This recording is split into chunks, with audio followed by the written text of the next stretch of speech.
Our next presentation for today is Dietary Choices of Dental Students and Faculty.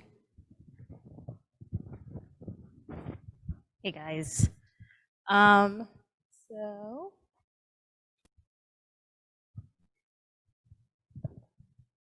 for those who don't know me, my name is Destiny Mills. My group project was about a survey of healthcare professionals regarding diet, mood, and stress levels. My group members were Nikita, Richa, Nikki, Ashley, and our faculty mentor was Dr. Jane. Next slide, please.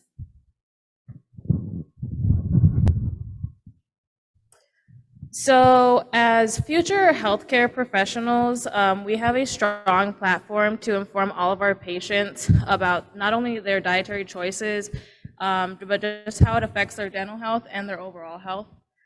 When it came to our research project, we had kind of three purpose and objectives, which included looking into the motivating factors that influence individuals' dietary choices. Also, we wanted to look into how diet and stress are related to each other and assess the curriculum that we have through D1 to D4 year.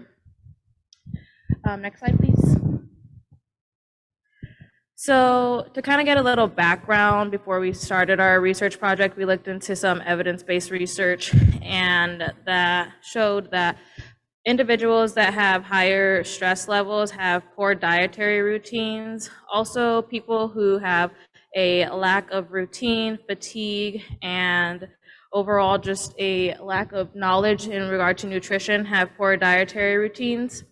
Individuals who have low food security, which means that they have a hard time getting access to food, whether it's social or economic, they also do not have good dietary routines. And this can relate to dental students because sometimes it's hard to get stuff based on price. So they tend to get things that are more not good for their diet. Next slide, please. So we had two PICO questions starting off. One of them was, how do dietary choices affect the stress levels of the dental students? And then how does stress affect the dietary choices of the students? Next slide. So for our materials and methods, we used a cross-sectional survey, all genders, 18 years and older, and it was sent to not only the D1s and D2s that are in Kirksville, but the D3s and D4s here in St. Louis. We used the Qualtrics platform, and basically they were able to give us informed consent to participate in our research program, and then after that, our statistician would be analyzing the data from Qualtrics. Next slide. So using the cross-sectional survey, we were able to basically get demographic information regarding gender, ethnicity, the upbringing of our students, whether or not they were spending a lot of time on social media, if they went to a small undergrad versus a large undergrad, if our students were on a structured diet plan versus a non-structured diet plan, and then also the stress level that they encountered. Next slide. So our survey, we chose survey questions that came from the literature that's been well validated, and it was ranked into 6 main categories, which was health, mood, convenience, sensory appeal, natural content, and price. Next slide. Our survey basically was to rank various factors according to the impact on the dietary choices of our students, and we used a 5-point scale ranging from not very important to extremely important. Next slide. So this slide is basically just like combining the questions that we had in our survey and then relating them to those 6 categories that I had mentioned before: health, mood, convenience, natural content, sensory appeal, and price. Next slide. So the demographics of our sample, we had a pretty even amount of females and males participating, which was great. When it came to the ethnicity, it did a good job at representing our student base, which we thought was really cool. And then for our students, majority of them seem to come from suburban areas, and only about 20% came from cities. Then when it came to the undergraduate, we didn't see too big of a difference, but there seemed majority of people coming from a large college, which is more than 15,000 students. When it came to the social media aspect, we were a little surprised about these results because we thought there would be more of our students spending time on social media more than an hour a day. But it was actually reported that about only 46% was doing that. And then when it came to if our students were on a structured diet plan, around 76% of them said that they were not on a structured diet plan. Something that was important to us was looking into the stress aspect. As I had mentioned previously, that was one of our PICO questions. And around over 90% said that they were at some point in dental school having levels of stress. And about 50% had somewhat to neutral levels of stress. And then over 30% said that they were on the higher level of stress. Next slide, please. So this slide is basically representing the data that we collected.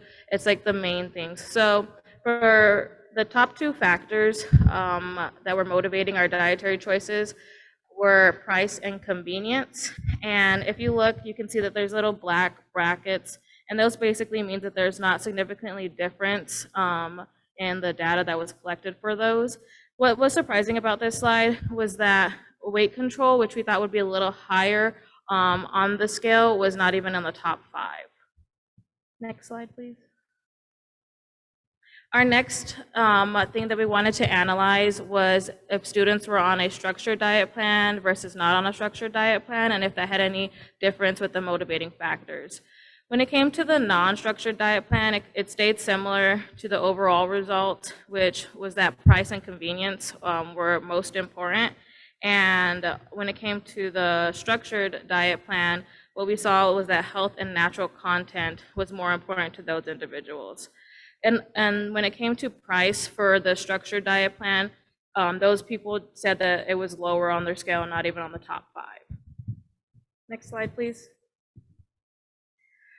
So we were pretty happy with the amount of people that were able to participate in our study. Around 35% of our student population submitted data, which was from the D1 to the D4s. We did have some limitations of our research project, which included the sample size. Originally what we wanted to do was send out the survey to multiple dental schools throughout the country to get kind of a broader basis and see if geographic area also influenced anything. We weren't unable to do that, but we hope in the future that we can expand to not only dental schools, but medical, pharmacy, and nursing schools. Another limitation that we had was that this was a cross-sectional survey. So that's basically a snapshot in time, and what somebody feels when they took the survey may not be what they feel, a couple days later or a week later. So that is another limitation we had. And we also know that this is self-regulating survey. So not all the data, you may say like, oh, I'm not that stressed, but in reality you are, but you're filling out a survey that says that you need to put a level of stress, so you don't want to put that you're too stressed. Yes, next slide, please. So for the conclusions of our project, the main one was that price and convenience were the major factors that influenced the dietary choices of our dental students. Another one was that there was no significant difference seen between the D1 through D4 year, which may basically say that we may need to have a little bit more nutrition courses just to see if we can, gain more nutrition knowledge throughout the years in school.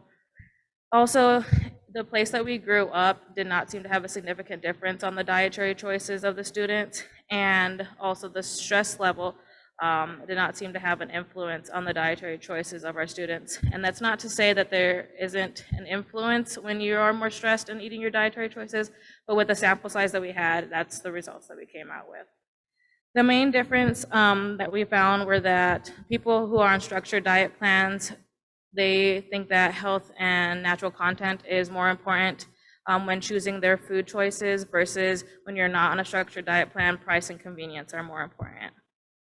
Then also we saw that there was some slight differences noted with people who spend more time on social media. They reported that they choose their food based on sight and smell versus price and convenience.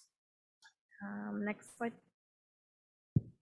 I would just like to acknowledge not only my group members, but everyone that participated in this survey. We really appreciate it, getting to collect the data from you guys. And I also want to thank our statistician and Dr. Jane. Next slide. These are references.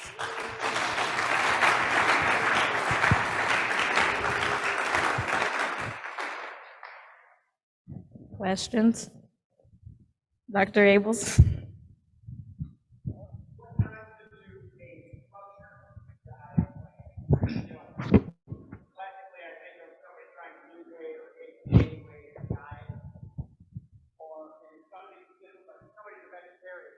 Structured plan.